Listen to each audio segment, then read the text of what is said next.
देवराज ब्राह्मण चोरी करने के बाद भी भगवान शंकर के धाम गया है। उसका एक कारण था कि देवराज ब्राह्मण की माता एक लोटा जल शिव को समर्पित करती।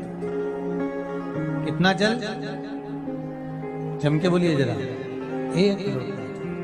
और आप सबको कहूंगा, शिव मंदिर में प्रतिदिन एक लोटा पानी, एक लोटा जल अवश्य अवश्य चढ़ाता है।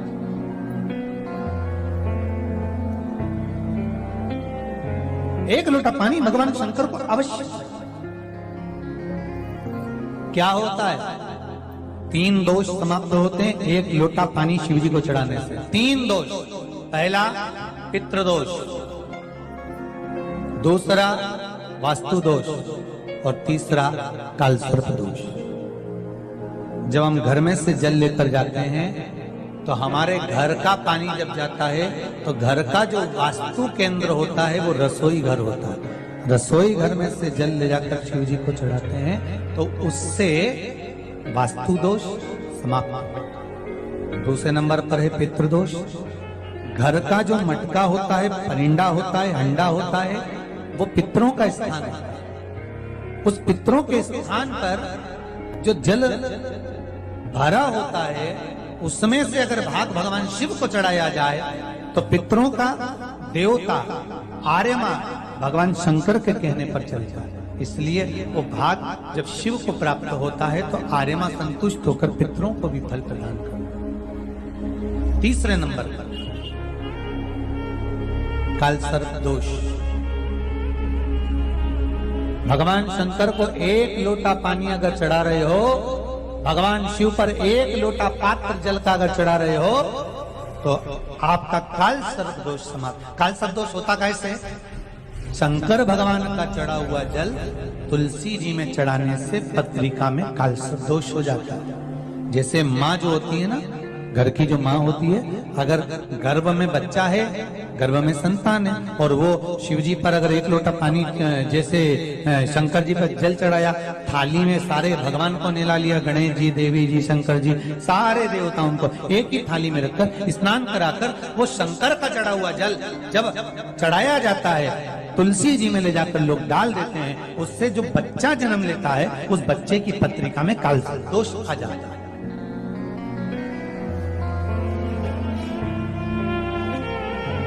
इसलिए शिव महापुराण की कथा कहती है सारे देवताओं को भले एक ही थाली में स्नान करा लो, एक ही पात्र में स्नान करो, पर देवाधिदेव महादेव को एक छोटे से पात्र में अलग से स्नान करा लेना चाहिए, अलग से।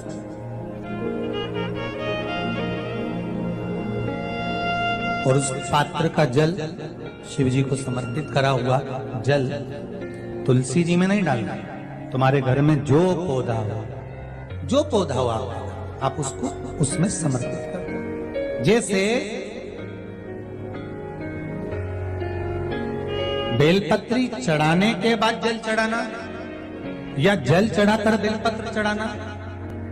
एक पत्र है, बड़ा सुंदर है, छोटा सा भाव, प्रश्न अच्छा है, आप सबके हित का।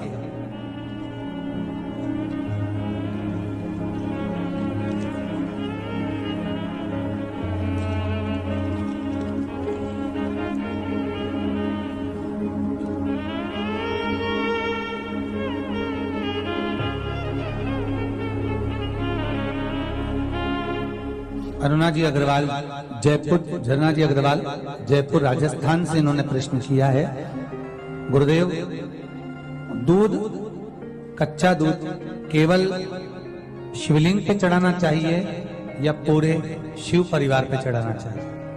प्रश्न अच्छा है। और शिव महापुराण की कथा रुद्राक्ष उत्सव चल रहा है तो आप उसको समझें। दूध केवल शिवलिंग पे चढ़ाना चाहिए या जो शिवलिंग के आसपास में सभी परिवार विराजमान होता है उस पे भी चढ़ाना चाहिए? अगर लिंग पुराण आप उठाकर देखेंगे तो लिंग पुराण में एक बड़ा सुंदर संवाद आता है जिसमें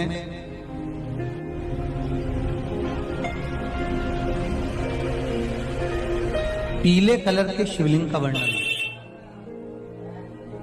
सफेद, लाल, पीला और काला, ये शिवलिंग का आपको पहले वर्णन करा है। ब्राह्मण सफेद मट्टी का शिवलिंग बनाता है, वैश्य पीली मिट्टी का शिवलिंग बनाता है,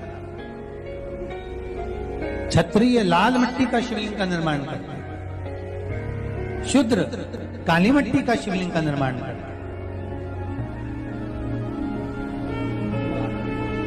काली मिट्टी की शिवलिंग का निर्माण करता है। ये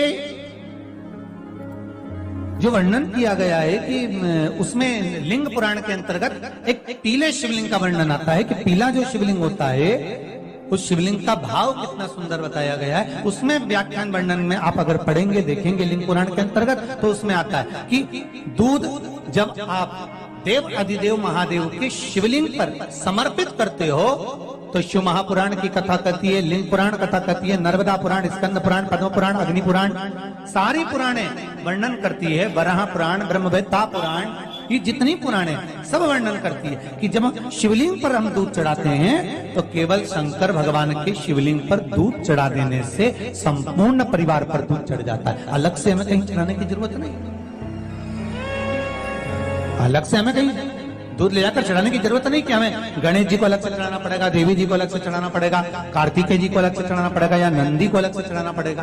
तो जो प्रश्न करा है गन्ना जी अग्रवाल जी ने, जयपुर राजस्थान से हैं, सुंदर प्रश्न करा है। और ये आपको ज्ञात होना चाहिए कि शंकर भगवान पर चढ़ाया गया थोड़ा सा भी दूध जल जो हम भगवान शिव को समर्पित कर रहे हैं वो केवल शिव के लिए नहीं रहता, केवल भगवान शंकर के लिए नहीं है, वो स्वयं 33 कोटि देवताओं को समर्पित हो जाए, स्वयं 33 कोटि देवताओं को।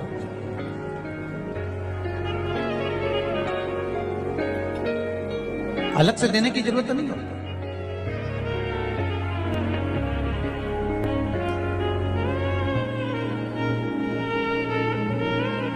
महाराज एक लोटा पानी, बेलपत्री आप शिवलिंग पर पहले चढ़ा रहे हैं, उसके बाद जल चढ़ा रहे हैं। दूसरा, जल चढ़ाने के बाद बेलपत्र चढ़ा रहे हैं। ये दो अलग अलग क्रम है शंकर भगवान की पूजन के। आप समझ लीजिएगा जरा, ये प्रसंग कभी नहीं आया, आज आया है तो उसको समझ।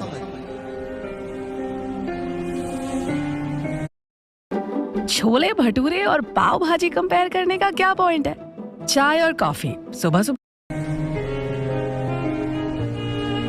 पहले बेलपत्र, उसके बाद में जल जो चढ़ाया जाता है ये रोग मुक्ति के लिए चढ़ाया जाता है। काय के लिए चढ़ाते हैं अपन? रोग के निवारण, रोग मुक्ति के। जैसे कोरोना महामारी के अंतर्गत अपन सबने स्मरण किया ऑनलाइन शिव महापुराण में कि एक वर्णन किया था कि अगर ज्यादा स्वास्थ्य गड़बड़ हो रहा है तो एक लोटा दूध था और एक लोटा पानी बेलपत्र रखकर फिर चढ़ाने का उस समय पर वर्णन किया था। आप लोगों ने, कई लोगों ने उसको किया और उसका लाभ आपको मिला। उसी तरह आप शिव मंदिर में जाकर दर्शन करेंगे तो दो चीजें अपने को दर्शन करने को मिलेगी। एक, भक्त आता है शंकर जी के मंदिर में, लोग भाव से पहुंचते हैं तो पहले वो क्या करते हैं, पहले बेलपत्री चढ़ा देते हैं फिर जल चढ़ा देते हैं। और एक भक्त जो शिव मंदिर में पहुंचता है पहले जल चढ़ाता है फिर बेलपत्र चढ़ाता है। दोनों का अलग अलग क्रम है, दोनों का अलग अलग भाव वर्णन है। पहला, अगर बेलपत्र चढ़ाया है और उसके बाद अगर शंकर भगवान पे जल चढ़ा रहे हो तो ये रोग मुक्ति के लिए होता है। जैसे बड़े रोग किसी को हो जाए, रोग किसी को घेर ले तो वो बेलपत्री चढ़ाने के बाद फिर जल चढ़ाएगा तो उसको रोग थम जाएगा और फिर वो रोग आगे नहीं बढ़ेगा, आगे नहीं बढ़ेगा। रोगों को थामने के लिए बेलपत्री पहले फिर जल। और जब कुछ कार्य के लिए आप, सिद्धता के लिए आप, अच्छे कार्य के लिए आप, मन की प्रसन्नता के लिए, आनंदता के लिए आप शिव आराधना कर रहे हो, आप शंकर की आराधना कर रहे हो, तो आप जल चढ़ाकर फिर बेलपत्री चढ़ाइए, उसका लाभ आनंद में। आपने जल चढ़ाया, उसके बाद बेलपत्री चढ़ाई।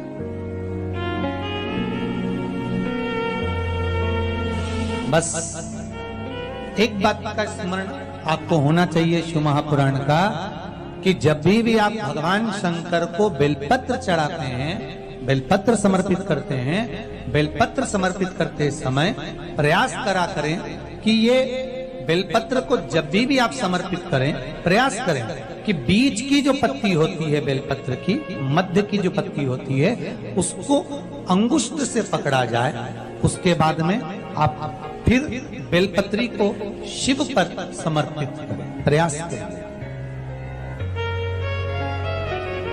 बेलपत्र जो हम भगवान शंकर को समर्पित करते हैं, उसका मध्य जो भाग होता है, बेलपत्री का जो 3 देवताओं का मध्य जो भाग होता है, उसको पकड़कर बेलपत्री को शिव को समर्पित करना चाहिए। पूर्व की कथाओं में यह भी वर्णन किया है कि बेलपत्री की डंडी का मुख कहां होना चाहिए। पूर्व की कथाओं में यह भी बताया गया है कि बेलपत्री की तीनों डंडियों के बीच में, तीनों पत्तियों के बीच में जो खाली जगह होती है, डंडी होती है, उसका क्या महत्व है, ये पूर्व की कथा में पहले बता चुके।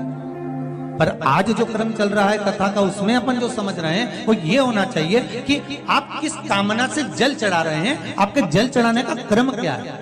अगर आप रोग मुक्ति के लिए चढ़ा रहे हैं तो पहले बेलपत्र चढ़ेगी, फिर जल चढ़ेगा। आप कार्य सिद्धि के लिए चढ़ा रहे हैं, पहले जल चढ़ेगा, फिर बेलपत्र चढ़ेगी। और यदि कोई विशेष कार्य है आपका, जो आपको भगवान शंकर से जाकर कहना है, कोई विशेष कार्य, जैसे ब्रह्मलोक में ब्रह्मा है, वैकुंठ में भगवान विष्णु है, पर संसार सागर में, ब्रह्मांड में, मृत्यु लोक में अगर कोई देव है तो वो देव अधिदेव महादेव, वो देव अधिदेव महादेव, दूसरा नहीं।